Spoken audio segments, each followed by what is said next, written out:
Sejam bem-vindos ao primeiro episódio do podcast Vamos Falar de Nós. Esse é um espaço do Tribunal Regional Eleitoral do Rio Grande do Norte para ouvir histórias que inspiram, conhecer de perto as trajetórias pessoais e profissionais dos servidores que fazem parte do nosso tribunal.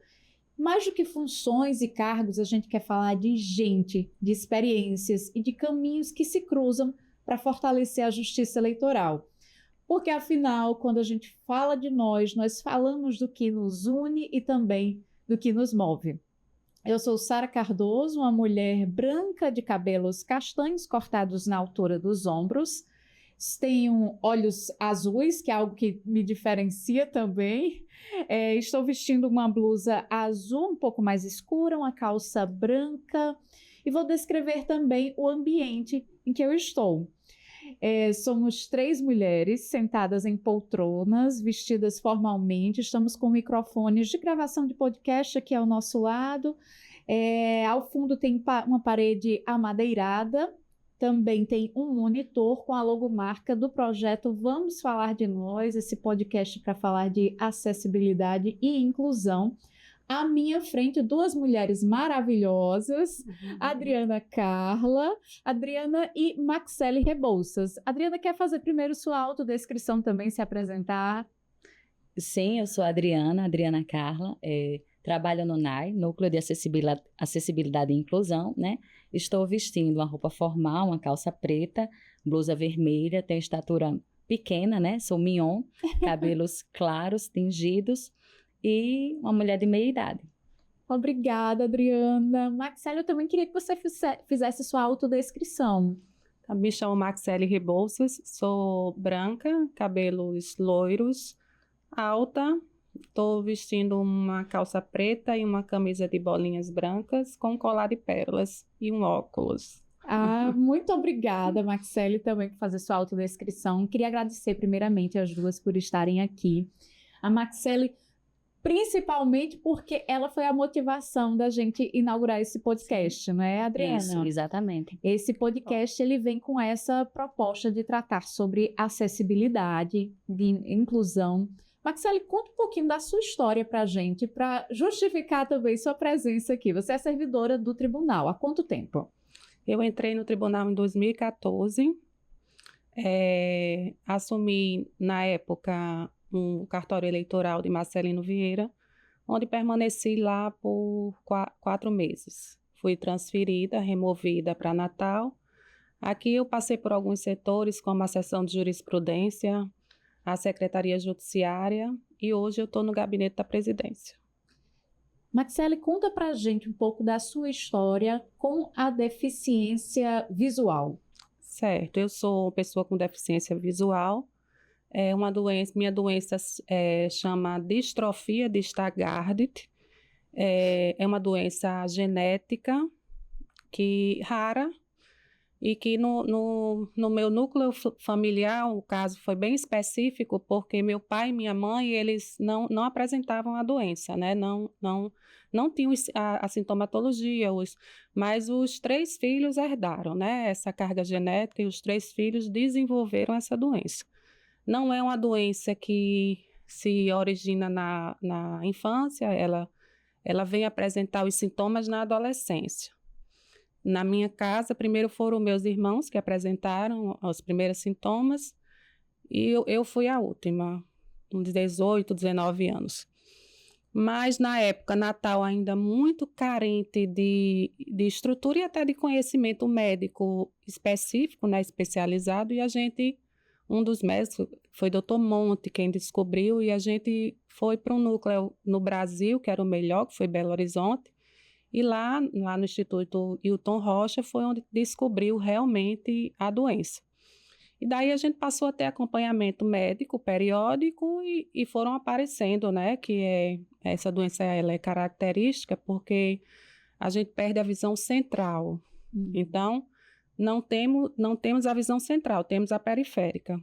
O que nos permite... Você e seus 3 irmãos. E os 2, Os 2 irmãos. Nós, A gente consegue viver normal dentro das nossas limitações, mas porque a gente tem noção de distância, mas o detalhe a gente não tem, que é como se fosse uma ferida no centro do olho, né? Então, a gente não tem o centro. Então, tudo que é detalhe, que precise dessa visão específica, a gente procura se adaptar. A princípio, ela não cega, assim, são raros casos, acontecem, mas, assim, a gente vai perdendo gradativamente. Hoje, a minha está no limite. Então, você ainda consegue fazer as atividades, porque você consegue ter essa visão periférica. A noção de espaço, né? Eu digo no andar e tudo, porque quando a pessoa perde, tem o oposto da distrofia que eu tenho, que você perde a noção periférica. Essa pessoa certamente não vai conseguir nem se locomover. A gente consegue se locomover com as limitações, porque assim, por mais que você tenha a visão periférica, mas você precisa da central para poder ver um degrau, um obstáculo, mas nos permite pelo menos uma melhor convivência, uma vivência, né, no ambiente que a gente tiver. Como foi, Maxele, para você, quando você descobriu a doença e a sua adaptação a ela? Eu digo até que a gente teve sorte, porque como ela foi gradativa e não foi uma coisa assim rompante, rápida, eu tive tempo de ir me adaptando. Conforme fosse aumentando ou piorando, a gente de ir se adaptando aos obstáculos que surgissem. Você tinha 18 anos, já estava na faculdade ou estava entrando na faculdade? Estava entrando na faculdade, mas ainda conseguia ler, né? Na época não tinha... Isso foi deixa eu ver, eu me formei em 2002, foi em 97. Sim. Ainda não era a época do computador, ainda era muito precário, então eu ainda conseguia ler um livro normal, não tinha recursos como tem hoje dos audiobooks, não existia isso na época. Então, mas eu ainda conseguia ler, né? Hoje já não consigo mais ler um livro normal. E essa leitura era com lupa? Não, no início não, né? Porque os 19 anos ainda estava numa fase inicial. Ainda conseguia ler normal, às vezes não conseguia enxergar um quadro, porque também a doença ela associa uma fotofobia, né? Então, se o ambiente estiver muito claro, eu também não minha visão ainda é pior. Então, a gente vai ia se adaptando, um óculos escuro, às vezes não lia um quadro, mas procurava sentar mais próximo, ouvir, anotar o que o professor dizia. Então, tudo era adaptação, né? Tudo era adaptação. Da mesma forma para estudar para o concurso? Isso. Na época do concurso já foi uma época que já tinham recursos, já as videoaulas, né? Eu não fiz cursinho, então eu assistia muito vídeo das aulas, escutando e anotando e fixando o conteúdo, né, para poder... Hoje você conta com mais recursos dentro do tribunal até para poder trabalhar? Sim. Na minha estação de trabalho eu tenho um monitor que chama ultra-wide, né, aqueles monitores tipo gamers que são grandes. A gente sempre tem um diálogo com o pessoal da informática, às vezes um sistema ou outro, quando o sistema é de autoria do tribunal, eles sempre estão procurando saber a opinião, o que é que pode melhorar, o zoom maior, o recurso que puder, eu uso lupa, procuro usar também o celular, porque tem coisas que eu não vou enxergar, eu bato uma foto e amplio, e a gente vai se adaptando para se superando. Mas o tribunal sempre é aberto a saber o que, pelo menos o que eu preciso, sim.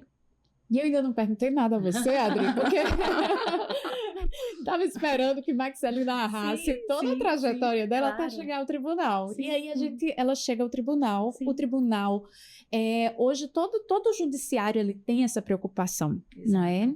Exato. O CNJ, inclusive, faz as exigências, né, de acessibilidade, de inclusão, e você é a responsável pelo núcleo de acessibilidade e inclusão. Com essa grande responsabilidade aí, né? Próximo ano nós estamos com eleição, né? Com a tela, com 6 opções de voto, né? Então, a gente tá trabalhando nesse sentido, né? De orientação. E em relação ao podcast, o nosso primeiro podcast ser o Maxele, foi muito especial esse convite, mais ainda ela aceitar. Porque, assim, falar de inclusão, falar de acessibilidade, nada mais justo do que falar alguém com seu local de de assento propriamente dito, né? Então, nossa ideia de inaugurar esse Vamos Falar de Nós com ela é exatamente para entender os desafios que uma pessoa com uma deficiência visual encara no seu dia a dia, no ambiente de trabalho como um Tribunal Regional Eleitoral, e mais ainda aquilo que a gente estava comentando um pouquinho antes, né? Quando a gente encontra uma deficiência oculta, como a de Maxelle, né? Que deficiência oculta, como o nome está dizendo, é aquela que a gente não vai enxergar de cara. Maxelle tem essa deficiência visual, mas ao olhar para ela a gente não percebe. Então, como é que nós, colegas de trabalho, podemos assessorar, conviver, facilitar a vida de uma colega com essa deficiência? A nossa ideia inicial do convite partiu dessa iniciativa. Ainda falando da luta da pessoa com deficiência, que foi agora em setembro, né? Que para falar dessa representação. E Maxelle também, ela faz parte do Comitê de Acessibilidade do tribunal. Então, é uma pessoa ativa, é uma pessoa que veste a camisa, que tem sempre o interesse de identificar as situações onde a gente pode avançar, melhorar. Então, é isso. Maxelle, inclusive, eu queria que você retomasse a sua entrada no tribunal, né? Você disse que primeiro foi trabalhar numa zona eleitoral, então você fazia atendimento ao público. Sim. Né? E sim. aí, como é que você fez essa adaptação para conseguir? Porque a gente tem uma ideia muito capacitista. Sim. Né? A gente que não tem a deficiência, a gente sempre acha que o outro não pode, que o outro não consegue, exato. Não é? E aí, Maxelle, explica pra gente, desmistifica essa ideia nossa de que o outro não consegue porque tem uma deficiência. Não, eu trabalhei com atendimento ao eleitor, sim. Quando eu não conseguia, porque assim, existem sistemas que são inclusivos, existem sistemas que não são. Não depende principalmente do TRE, né? Porque depende, às vezes, do Tribunal Superior. Um dos sistemas usados nas zonas é o ELO, ele é bem difícil, mas assim, sempre eu procurei me superar, né? Quando eu não usava uma ferramenta, uma lupa, um celular, procurava o auxílio, às vezes, de um colega e assim, essa inclusão no ambiente de trabalho, assim, foi de suma importância. E a gente procurar sempre se superar, né? Que obstáculos todos temos na vida, né? Mas a gente superar é que está o diferencial, da gente não se acomodar com a condição. Procurar, às vezes tem situações que são colocadas, que não, para fazer tarefas que não são cotidianas, coisas diferentes, mas procurando sempre enfrentar e sempre superar. E quando não consegue, pede ajuda. Pois é, assim como, né, qualquer pessoa. Me diz uma coisa, você já enfrentou alguma situação que você se deparou de fato, assim, com o capacitismo, com esse preconceito? Sim. E se teve, foram, assim, situações muito pontuais, mas do tempo que eu estou no tribunal, eu sempre fui muito bem acolhida. Trabalhei no setor de jurisprudência, fiquei numa época que era indexação das decisões que vinham do TSE e do CNJ, e assim, sempre fiquei em atividades que, como eu digo a você, procurando sempre me superar. Hoje no gabinete na Secretaria Judiciária também fui bem acolhida, e hoje no gabinete da presidência eu também muito bem acolhida, sou respeitada, tenho uma inclusão no meu espaço de trabalho, eu tenho uma mesa reservada, eu tenho equipamentos que me auxiliam, eu tenho colegas que sempre que eu preciso me respeitam e me auxiliam no que eu necessito. Sim. Adri, faz diferença ter alguém compondo a comissão de acessibilidade que vivencie ali algum tipo de deficiência? Com certeza, ela é a primeira a identificar as situações, né? Às vezes estruturais, Sim. O nosso olhar, ele ainda é muito grosseiro para as coisas. A gente precisa ainda apurar esse olhar do ambiente, do que precisa, porque na realidade existem vários tipos de acessibilidade, não é? Então, Maxelle é a primeira pessoa que já começa a nortear, né? Então, assim, faz não só no sentido de nos ajudar, até de nos orientar alguma coisa em relação a onde é que pode melhorar. A gente teve recentemente, né, uma demanda sobre acessibilidade arquitetônica, a gente já leva para a Ronald. Então, foi de suma importância, sim, a presença dela. E, Sara, a gente conversando aqui, eu me lembrando que muitas vezes a gente acha que alguém não consegue, né, por isso, por aquilo, e Maxele veio no carro comigo e a gente conversando, você sabe que ela corre mais do que eu e você juntas, né? Mas Olha aí. muito. Pois é. Então é inspirador saber como algumas pessoas, a gente assim, imagina alguns limites e na realidade não tem um limite. Né? Porque ela dizer que corre, como é mesmo, Maxele, sua vida aí de atleta? 7 quilômetros de segunda a sexta-feira. Com as minhas limitações, né? Na esteira, mas ainda assim. E ainda faz musculação. Faço, de segunda a sexta-feira. Mas você percebe que mesmo com a baixa visão, mas você vê que ela tá toda maquiadinha, toda bonitona, né? Você que faz a sua maquiagem, Maxele? Sim, faço. Vou nem que seja no tato. Mas para ficar bonita a gente faz. Você usa outro dia. Você usa inclusive o celular com recursos. Como é que você faz esse uso da tecnologia? Sim. No momento eu não preciso de leitor, não uso leitor de tela, até porque assim, no meu caso específico, porque existem pessoas com deficiência visual que talvez se adaptem melhor a um recurso de leitor de tela.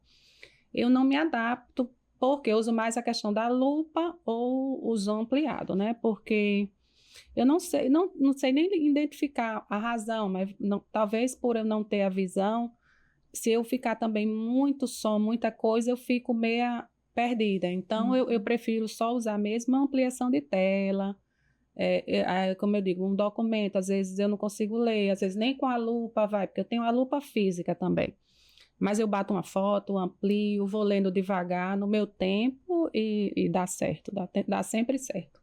Maxele, e dicas para nós, enquanto tribunal, né, enquanto instituição, até para melhorar, né? Estruturalmente ou de acessibilidade mesmo. Às vezes a gente que não conhece, não sabe, eu posso usar qualquer tipo de letra, qualquer tipo de cor, de fundo na letra, não é? De repente nos processos também, alguma coisa que facilite, né? Eu posso falar por mim, né? Sim. Assim, no meu caso específico.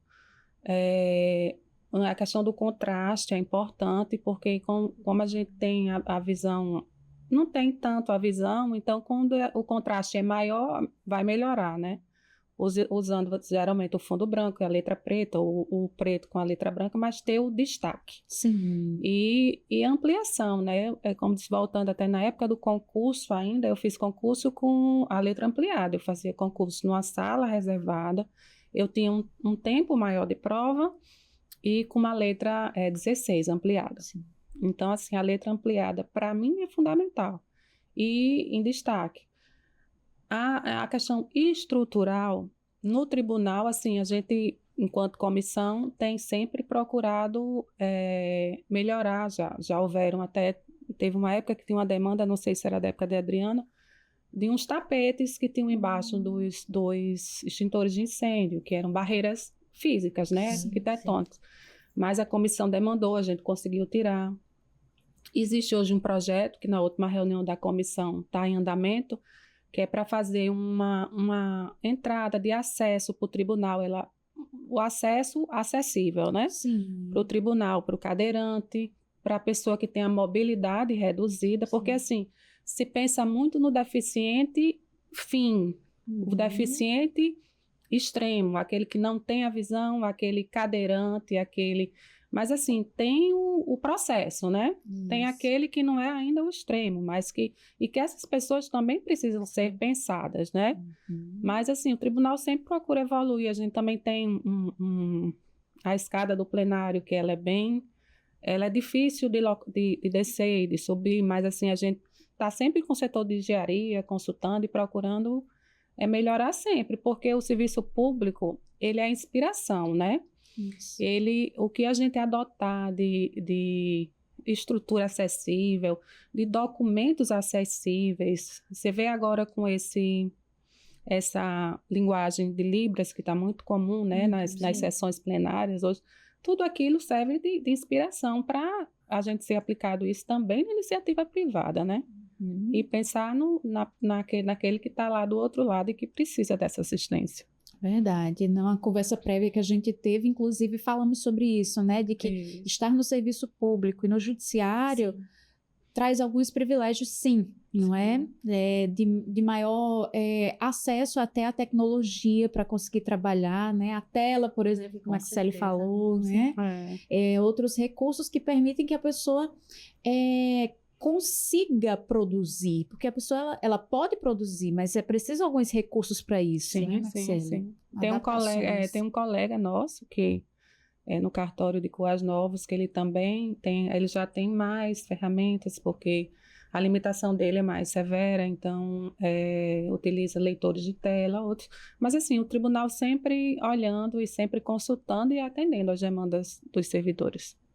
É bom, não é saber essas histórias, Adriana? Excelente. Eu estava me lembrando aqui do processo eleitoral.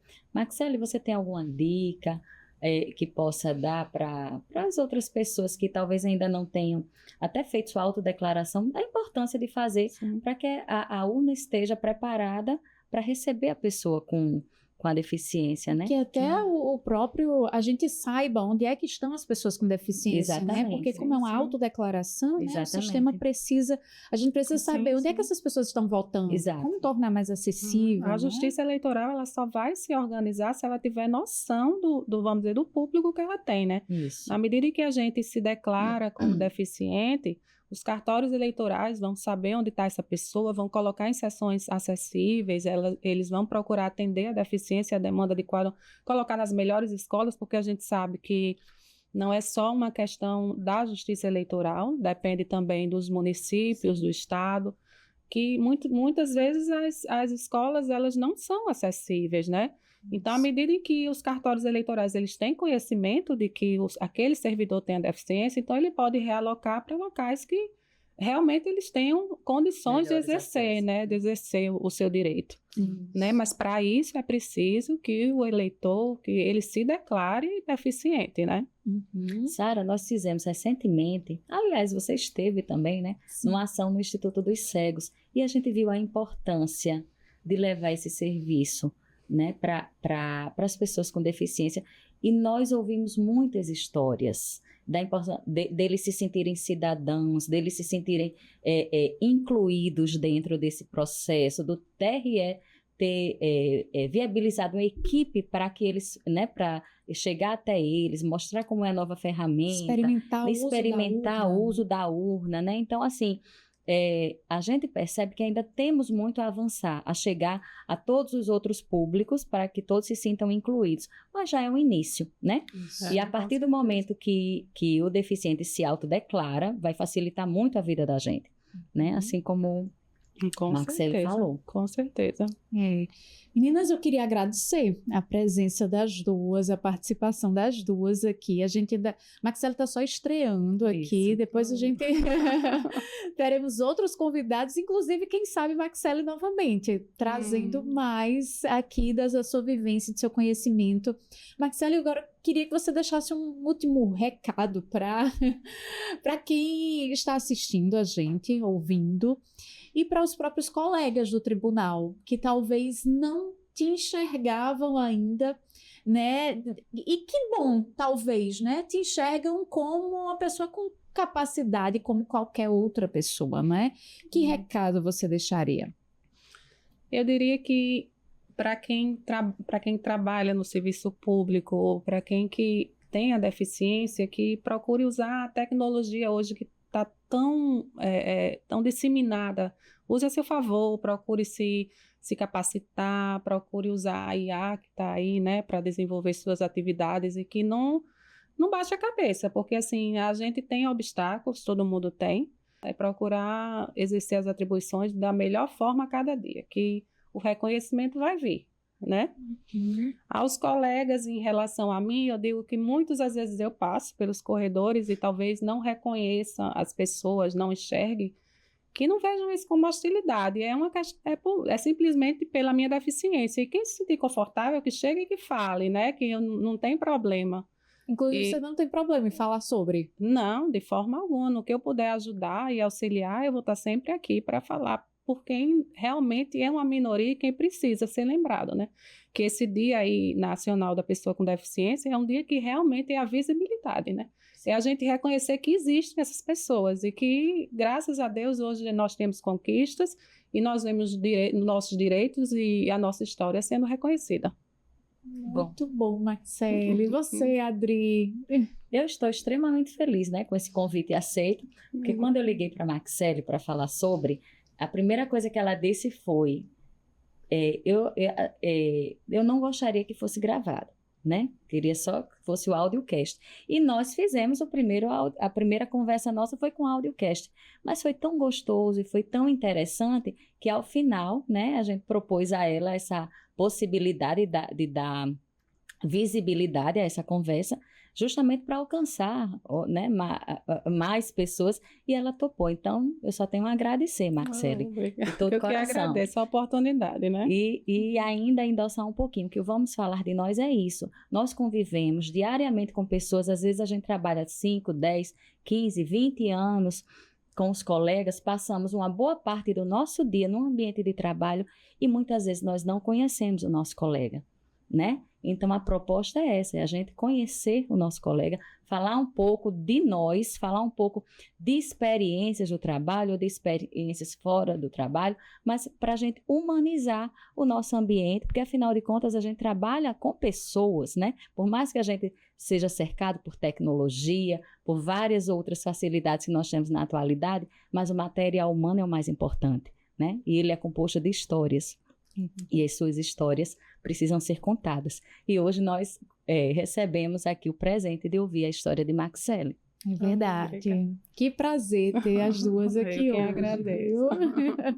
É isso, que nenhuma diferença, né? Porque a deficiência, na verdade, é apenas uma diferença, Exato. né? Exato. Que nenhuma diferença nos limite. Não nos limite, exato. Como a cor do olho, né? O tamanho de uma pessoa, Isso. né? Então, às vezes, você vai apresentar outro tipo de diferença. Com certeza. É isso. Por um mundo mais acessível e inclusivo, né? Com certeza. Com certeza. A gente volta a se encontrar no próximo episódio, que a gente vai continuar buscando histórias como essa para falar de nós.